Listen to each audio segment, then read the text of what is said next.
आज का जो विषय है वो बड़ा गंभीर विषय है। इस प्रकार के विषय हम लोग लगातार कई वर्षों से उठाते आ रहे हैं और प्रदेश की चिंता को लेकर जिस प्रकार से समय समय पर हम लोगों द्वारा इस प्रकार के जो विषय उठाए गए वो कहीं ना कहीं हर समय गंभीर विषय प्रतीत हुए और कहीं ना कहीं जब उस पर कार्रवाइयाँ हुई तो निश्चित तौर पर प्रदेश को और समाज को उसका बड़ा फ़ायदा मिला। और वैसा ही विषय आज भी एक विषय है। लंबे समय से ये विषय पेंडिंग पड़ा हुआ था, अभ्यस्तता के चलते इस विषय में लेट लपीती हुई है, परंतु आज मैं आपके सामने एक विषय रखना चाहूँगा। ये विषय एक अधिकारी से जुड़ा हुआ विषय है और उक्त अधिकारी पेयजल विभाग में कार्यरत है और इनका नाम सुजीत कुमार विकास है, जो हाल ही में मुख्य अभियंता कुमाऊं बनाए गए थे। और जब ये मामला उठा तो उसके बाद फिर अपर निदेशक स्वजल भी बना दिए गए हैं। इस विषय में इसलिए गंभीरता है कि ये व्यक्ति वैसे रांची के रहने वाले हैं और उत्तराखंड में 2005 में ये यहाँ पर एई के पद पर आए और कार्यरत हुए। अब विषय ये है कि ये लेटर आप देख रहे होंगे, ये लेटर ना तो मैंने दिया ना किसी और ने दिया, ये लेटर एक ठेकेदार ने दिया, जो ठेकेदार इन विभागों में ठेके करते हैं। और उसने ये लेटर केवल लेटर नहीं दिया और ये सचिव को दिया है। सचिव, मैं कहना चाहूँगा कि अगर पेयजल सचिव को दिया है तो श्री शैलेश बघोली जी को ये लेटर दिया गया है। और इस लेटर में गंभीरता तब आ जाती है जब वो शपथ पत्र के साथ इस लेटर को देते हैं। आप माननीय न्यायालय में भी अगर शपथ पत्र के साथ कोई चीज़ देते हैं तो उसको गंभीरता से सुना जाता है। और अगर पेयजल सचिव को शपथ पत्र के साथ लेटर दिया गया है और लिखा गया है कि इस प्रकार का मामला है और उसके बाद अगर सचिव के द्वारा संज्ञान नहीं लिया गया, विभाग के द्वारा संज्ञान नहीं लिया गया, जो विभाग के मंत्री है उनके द्वारा संज्ञान नहीं लेगा, तो मुझे लगता है कि मामला बड़ा गंभीर हो जाता है। इस लेटर के माध्यम से ये बंधु आरोप लगाते हैं कि उक्त अधिकारी जो है वो काम के बदले मेरे से 10 लाख की डिमांड करता है और 10 लाख रुपए ले भी लेता है। और 10 लाख ले भी लेता है तो उसका वो रिकॉर्ड भी देता है कि ऑनलाइन ट्रांजैक्शन जो हुई है, जो 10 लाख उससे लिए हैं 2-2 लाख करके, और ये इसलिए लिए गए थे कि वो काम उन्हें देंगे और ये 10 लाख रुपए एज ए कमीशन के तौर पर लिया गया था। इन अधिकारी, जो ये अधिकारी है, इनकी एक फर्म है, उस फर्म के माध्यम से ये सारा ये गिरोह चलाते हैं। और उस फर्म में मैं आपको कहना चाहूँगा कि वो जो फर्म है वो इनके बीवी के नाम से चलती है और ये फर्म आज से नहीं चल रही है। जब 2005 में सेलेक्ट हुए थे, जब चयनित हुए थे, जब वो इस विभाग में कार्यरत हुए तो तब एक फर्म थी जिस फर्म के माध्यम से ये व्यक्ति अलग अलग ठेकेदारों को, या जहाँ पर विभागीय काम चल रहा था उन विभागीय कार्यों पर जो मटेरियल सप्लाई होता है, वो पाइप से लेकर तमाम प्रकार के इस प्रकार के मटेरियल जो उसमें यूज होना था, उसके लिए वो उस फर्म के माध्यम से उस मटेरियल को सप्लाई करता था। वो एक फर्म थी जिसके माध्यम से अंदरूनी कमीशन कह लो या फर्म के नाम पर ये कह लो कि वो खुद अप्रत्यक्ष रूप से ठेकेदारी कर रहा है, ये अधिकारी इस प्रकार का था। उसके बाद एक दूसरी फर्म जो अपने बीवी के नाम पर इन्होंने बनाई थी, और वो फर्म जिसके माध्यम से इन्होंने इस प्रदेश के भीतर कहीं ना कहीं ज़मीनों में भी बहुत बड़ी खरीद फरोख्त की है। तो उसके बाद जो इनकी बीबी है, वैसे तो ये रांची के हैं और भू कानून का बार बार जिक्र आता है, और उस भू कानून का उल्लंघन कितना हुआ है, क्या हुआ है, फिलहाल की जो डिटेल है वो देहरादून डिस्ट्रिक्ट की निकाल पाए हैं। लगभग देहरादून डिस्ट्रिक्ट के अंतर्गत इस व्यक्ति ने 100 करोड़ के लगभग जमीनें खरीदी है। आप जान सकते हैं एक अदना सा कर्मचारी जो एई के पद पर गया और उसके बाद उस व्यक्ति के द्वारा केवल देहरादून के अंदर, देखिए देहरादून डिस्ट्रिक्ट के अंदर की डिटेल निकल पाई है, और ना जाने पूरे उत्तराखंड में किन किन जनपदों में इस व्यक्ति के द्वारा ज़मीनें खरीदी गई और क्या क्या चीज़ें की गई। और जब ये उस डॉक्यूमेंट में अपने आप को दर्शाता है तो ये एज ए बिजनेसमैन अपने आप को दिखाता है। ये बड़े चौंकाने वाली बात है। इंटेलिजेंस के लोग यहाँ पर मौजूद है, मैं कहना चाहूँगा इस बात को गहराई से वो देखें, इस बात को नोटिस करें कि एक अदना सा कर्मचारी 2005 में नौकरी पर लगता है, और यहाँ जब सशक्त भू कानून जब लागू था खंडूरी के बाद, तो केवल 250 वर्ग मीटर वो ज़मीन खरीद पाता था अपने, वो भी आवासीय भूमि के लिए। पर यहाँ एग्रीकल्चर लैंड खरीदी गई है, और ऐसा नहीं है कि 1 बिस्वा 2 बिस्वा, कई बीघे जिनकी लगभग लागत 100 करोड़ के आसपास बैठेगी अगर जांच हुई। तो वो अगर अपने आप को बिजनेसमैन दिखाता है तो ये बड़ा दुर्भाग्य है कि अपनी जानकारी छुपा के इस प्रदेश के भीतर इस प्रकार का कृत्य कर रहा है।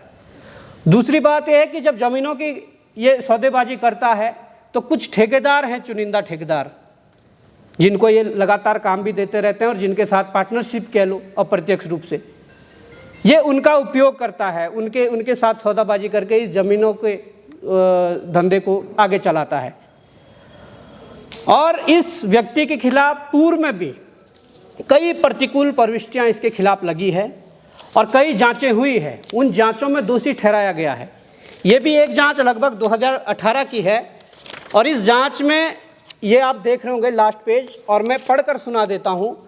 जिस जांच में ये लिखा गया है कि पूर्ण भ्रष्टाचार की ओर इंगित करता है, इसके लिए लिखा गया है, निश्चित रूप से श्री एस के विकास अधिशासी अभियंता द्वारा पद की गरिमा का ध्यान न रखकर कर्मचारी आचरण नियमावली 2017 के विपरीत कार्य किया गया है, जिससे निगम की छवि धूमिल हुई है। इस हेतु श्री एस के विकास अधिशासी अभियंता स्पष्ट रूप से दोषी है। ये जांचें हैं जो 2018 के लगभग की है, पर 2018 में जांचों में दोषी ठहराए जाने के बाद जब इस व्यक्ति को इसका डिमोशन होना चाहिए था या इस पर कार्रवाई होनी चाहिए थी, बावजूद उसके इस व्यक्ति को प्रमोशन पे प्रमोशन अगर दिए जा रहे हैं तो किसका हाथ किसकी सह इसके ऊपर है।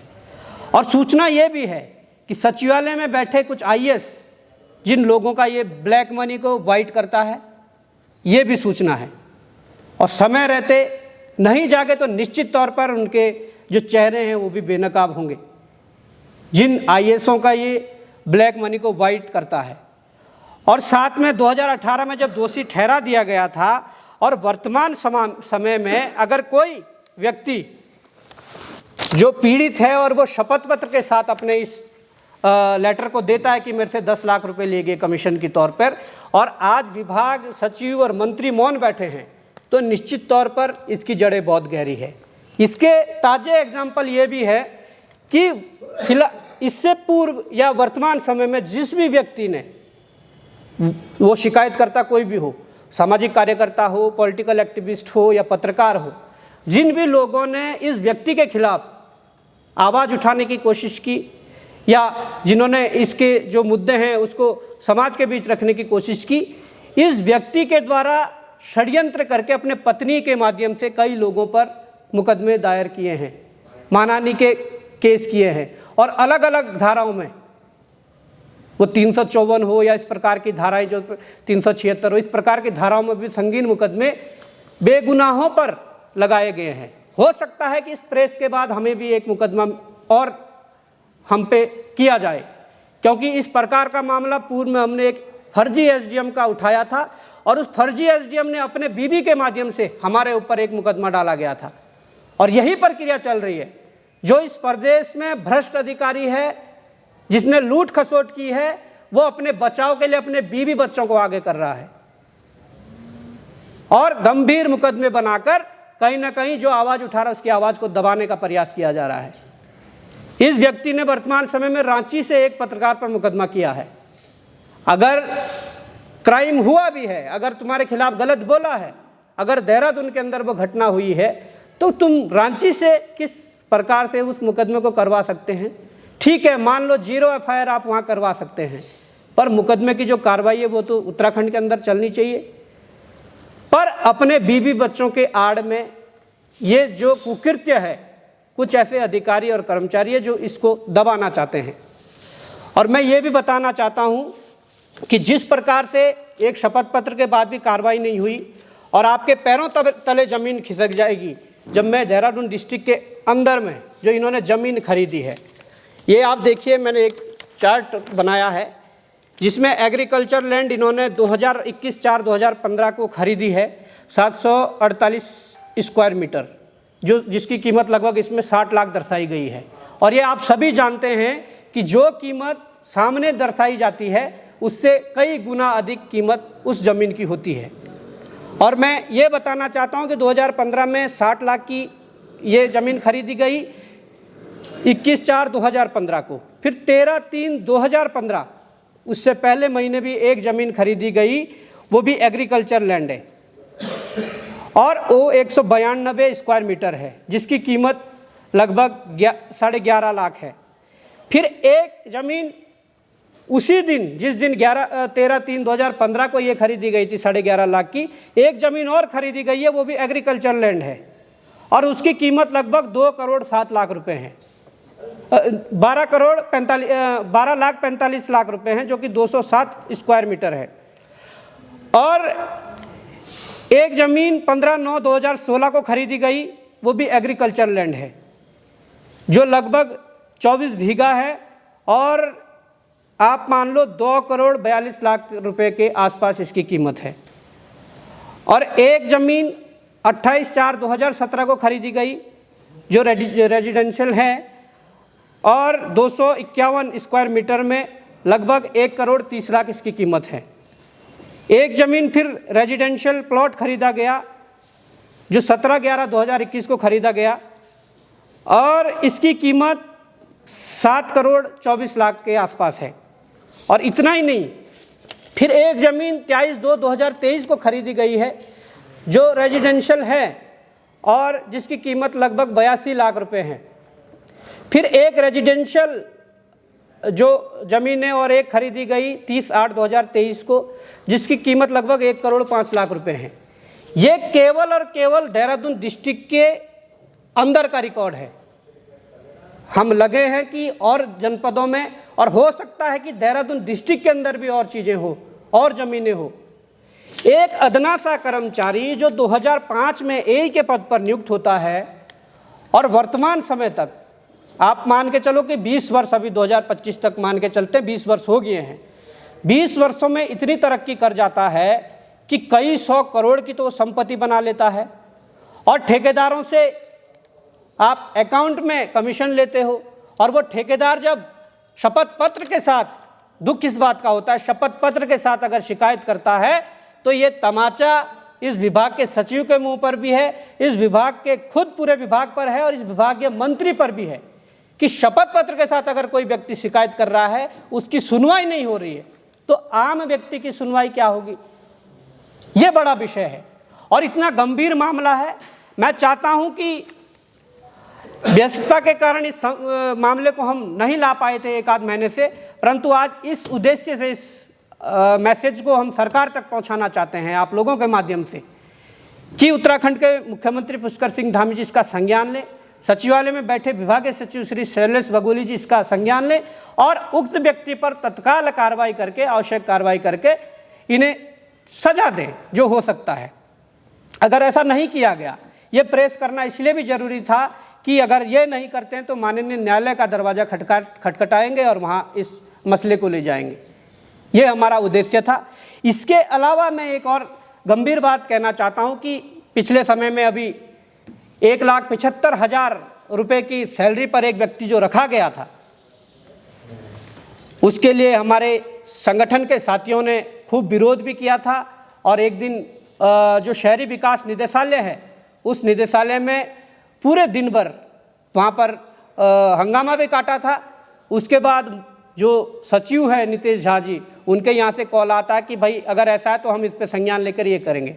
उसके बाद एक बैठक डायरेक्टर जो है शहरी विकास की उनके साथ हुई, उन्होंने पत्र देने को कहा था, उनको पत्र दिया गया, परंतु वर्तमान समय में जो पता लगा और जो चीज़ें हैं, वो ये पता लगा कि उस व्यक्ति को रखने का जो सारा वो है सिस्टम है, या उस व्यक्ति को रखने की जो सारी प्रक्रिया है, या उस व्यक्ति की रखने की जो अप्रोच है, वो शहरी विकास विभाग के जो मंत्री हैं प्रेमचंद्र अग्रवाल, उनके द्वारा उन्हें रखा गया, ऐसी सूचना है। और अगर शहरी विकास मंत्री प्रेमचंद्र अग्रवाल ने इस प्रकार से सारे नियमों की धज्जियां उड़ाकर एक लखनऊ से लाए गए व्यक्ति को 1,75,000 की नौकरी दे दी, तो निश्चित तौर पर आज तक हमारे स्तर पर जो कार्रवाइयाँ शहरी विकास निदेशालय और शहरी विकास विभाग की ओर की जा रही थी, निश्चित तौर पर अगली जो कार्रवाइयाँ हमारे लोगों के द्वारा प्रेमचंद्र अग्रवाल के घर का घेराव या उनके घेराव करके की जाएंगी। और निश्चित तौर पर अगर ये संज्ञान नहीं लेते तो इस मामले को भी कोर्ट के शरण में ले जाकर कोर्ट का दरवाज़ा खटखटाया जाएगा। और अब अंतिम और जो विषय है और महत्वपूर्ण विषय है, उस ओर आप सबका ध्यान खींचना चाहूँगा, पूरे प्रदेशवासियों का ध्यान खींचना चाहूँगा और सरकार का भी ध्यान खींचना चाहूँगा कि इस प्रदेश के अंदर कई संस्थाएं हैं, संवैधानिक संस्थाएं हैं और स्वतंत्र संस्थाएं हैं, जिन पर हम कहते हैं कि सरकार का कोई इंटरफेयर नहीं होना चाहिए, किसी भी व्यक्ति का कोई इंटरफेयर होना नहीं चाहिए, तब जाकर वो अच्छे तरीके से काम कर सकती हैं। ऐसा ही एक मामला मैं कहना चाहूँगा कि सूचना आयोग का है। सूचना आयोग, इंटेलिजेंस के लोग यहाँ पर बैठे हैं, आप इस मैसेज को पहुँचाइए। सूचना आयोग 15 दिनों से बिना काम धाम के चल रहा है। सूचना आयोग में 15 दिन से कोई काम नहीं हो रहा है। वो इसलिए नहीं हो रहा है कि जो वहाँ का quorum है 9+1, 9 आयुक्त और 1 मुख्य आयुक्त। अभी वर्तमान समय में बड़ा दुर्भाग्य है इस प्रदेश का कि एक संवैधानिक बॉडी और स्वतंत्र बॉडी जहाँ केवल 1 आयुक्त मौजूद है, जहाँ 9 आयुक्त और 1 मुख्य आयुक्त होना था और वहाँ 1 आयुक्त है। और वहाँ एक कार्यप्रणाली ये है, वहाँ की कार्यप्रणाली ये है कि जब तक quorum पूरा नहीं हुआ तब तक वहाँ पर कोई सुनवाई नहीं होगी, तब तक वहाँ कोई कार्य नहीं होगा। तो प्रदेश सरकार कर क्या रही है?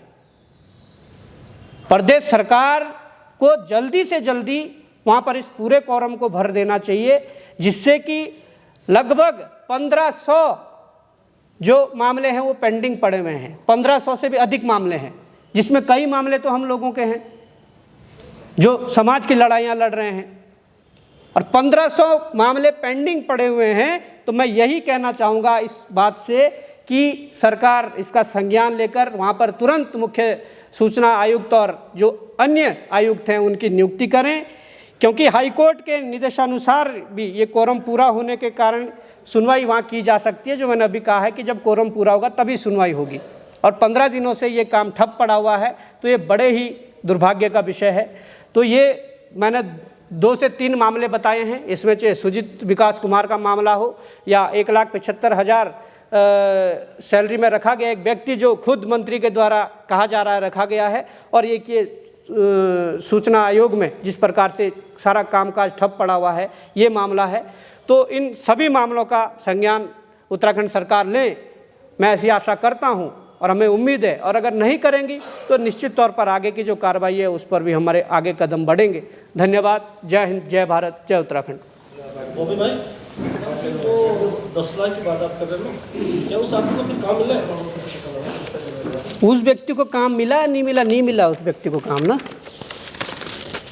उसने बोला 10 लाख दे दीजिए और मैं दिला दूंगा काम। डिटेल्स आपने दिए हैं वो डिटेल सार्वजनिक है, मतलब ऐसे मंच पर है जो सरकार खुद देख सकती है। ये है ना, फिर अगर ये है तो सारे काम, हाँ, जो सरकार के पास उपलब्ध है। बिल्कुल। लेकिन अगर सरकार उस पर संज्ञान नहीं ले रही है तो इसके विषय में क्या कहेंगे? देखिए, हाल फिलहाल में जब भू कानून की चर्चाएं तेज हुई थी, जब ये लगा था कि भाई उत्तराखंड के अंदर जिन लोगों ने भी गलत तरीके से एग्रीकल्चर लैंड को खरीदा है, और तो उस दौरान ये आदेश हुए थे मुख्य सचिव के टेबल से कि सभी जिलाधिकारियों को ये आदेश किए जाते हैं जिन्होंने गलत तरीके से भूमि का खरीद फरोख्त की है, उन लोगों पर कार्रवाई और उनकी भूमि रिकवर की जाए। परंतु दुर्भाग्य है कि इन लोगों के द्वारा बड़ी बड़ी लैंड एग्रीकल्चर के रूप में खरीदी गई है, और उन पर आज तक हमने देखा कि जिलाधिकारी देहरादून ने तो कोई ऐसा आदेश जारी नहीं किया कि भाई इस व्यक्ति भी कोई ज़मीन थी और ये हमने रिकवर की है, या ये सारी चीज़ें हैं। तो इसका मतलब ये है कि केवल देहरादून में ही नहीं, देहरादून में भी इसकी संख्या बढ़ सकती है।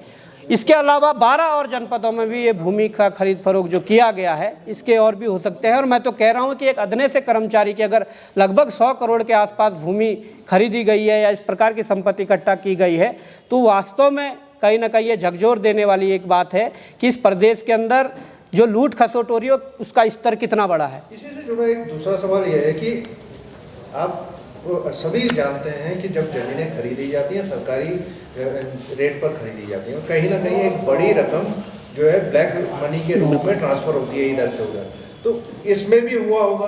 तो क्या अंदाज़ा लगाया जा सके कि कितना ब्लैक मनी इधर से उधर हुई होगी? देखिए, मुझे तो लगता है कि जो वाइट मनी दिखाई जाती है उसका लगभग 4 से 5 गुना और ब्लैक में जाता है, और वो हमें भी पता है, सबको पता है। परंतु जो वाइट में ही करोड़ों करोड़ों रुपए की एक एक प्लॉट या एक एक कई जो ज़मीनें ली गई है वो है, तो इसके अलावा मुझे तो लगता है कि अगर इस पे ढंग से छानबीन की जाए तो इसकी संख्या भी बढ़ सकती है, और जो मैं 100 करोड़ का जो आंकड़ा बता रहा हूँ उसका दाम भी बढ़ सकता है। दूसरे सचिवालय के कुछ लोगों की जानकारी आपके पास में है, किनका पैसा बिल्कुल लगाते थे? बिल्कुल, ये सूचना है कि सचिवालय के कुछ आईएएसओं का जो ब्लैक मनी है उसको वाइट करने का भी ये काम करते हैं। तो निश्चित तौर पर समय के साथ पूरी हमारी टीम लगी हुई है, चीज़ें निकाल कर इसका भी खुलासा करेंगी, उनके चेहरे भी बेनकाब करेंगी। जी।